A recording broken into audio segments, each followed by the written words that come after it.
We're all on a journey through this life, and that journey can be quite difficult. It can be extremely hard when we have more questions than answers, especially when it comes to our faith in God. Even though we're on a journey of life, we don't have to do it alone. Join us for the podcast, The Journey, posted fresh on all popular podcast platforms every Sunday morning. Or you can go to the toughquestionsforgod.org website. Thanks, and we'll see you then. Welcome back to the Journey Podcast. And again, the Journey Podcast is all about growing in your Christian walk of faith. It's all about how we can grow together. And that's really the key, is in community, as I grow, Ray grows, let's do it together as we walk this journey together and look at some of the issues and questions that we all have. So what are we going to look at here, Ray? Let's talk sheep. Sheep. Okay. You can see a lot of different things in Scripture about sheep, shepherds, different kinds of things going back into, Googling a couple of things here. Okay. Going up back into Genesis, going back into all kinds of different things.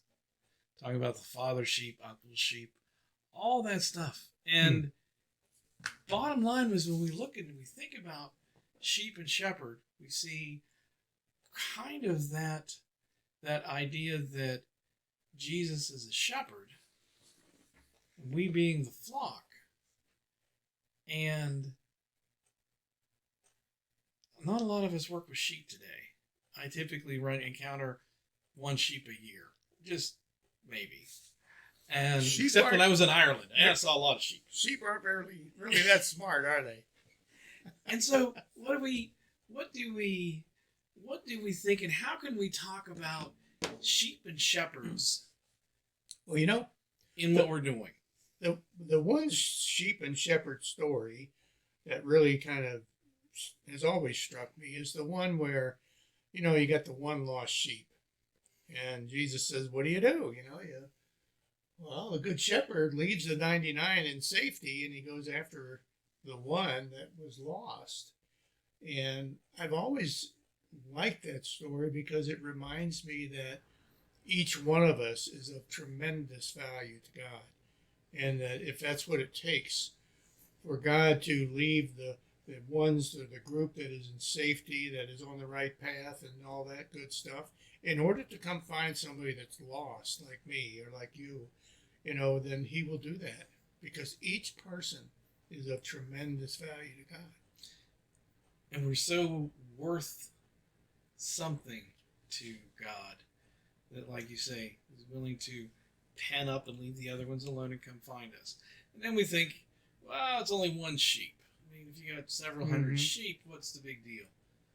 And like you say, it becomes that idea of how special and how important we are as we look to belonging, being a part of that flock with that particular shepherd, that how important it is. Mm-hmm. Because we also see in there are opportunities in Scripture where they toss all the sheep into one big pen, and then in the morning they'll head out and do the grazing, and the different shepherds would speak or talk, and their particular sheep would follow them. Mm-hmm. My sheep know my name, or my voice, I think is where we can look to for that. So there's a lot of things. Oh, yeah. And looking at that particular journey. So you think following his voice is kind of like our growing in faith? It's like the more we grow, it's like the more clarity we have when we're hearing God. I think, and as we look and listen to Jesus' voice, I think we're growing that clarity, but we also become assured of who our shepherd is. I mean, you could translate that into, well, don't watch junk news, or don't listen to this, or don't, whatever the current food is I'm trying to avoid, right, or all those different kind of things. There's a lot of voices in today's society. Oh yeah. Far too many for me to to pay attention, so to speak. But yet, you know that voice of Jesus to help lead you on your path, to help you to be on your journey moving forward. So yeah, I think the more we build that relationship, the more we grow in our trust, and the more likely we are to continue our faith journey in a meaningful and effective way. Hmm. That makes perfect sense to me. And when I think about listening for that voice, it just reminds me that again of not only of the patience of God, but also his message, his calling, his goals for us, if you will. They're always the same. They never change. He wants us to come to know him in a loving and trusting way. And sometimes I've listened to what I thought was God's voice or the voice of the Spirit or of Jesus, and only to find out that it really wasn't. It was something that was a distraction, and I thought maybe God was calling me there. So again, in that journey of walking toward God and listening for His voice, there's going to be times when we mess it up, and that's okay because He knows we're going to do it, right? Pretty much. Yeah. And again, His patience just seems to be amazing. Mm-hmm. Absolutely amazing. I mean, and we can look back into the Old Testament. Jeremiah 50 is where I'm thinking with this. My people have been lost sheep. Their shepherds have led them astray and caused them to roam on the mountains. Mm.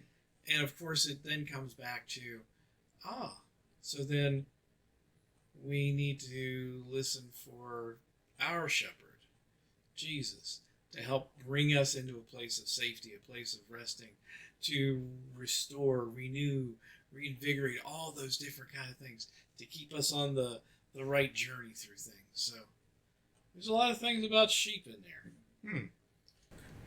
How about like quiet time or meditation or whatever? You find that useful in growing in our listening or searching out the voice of God?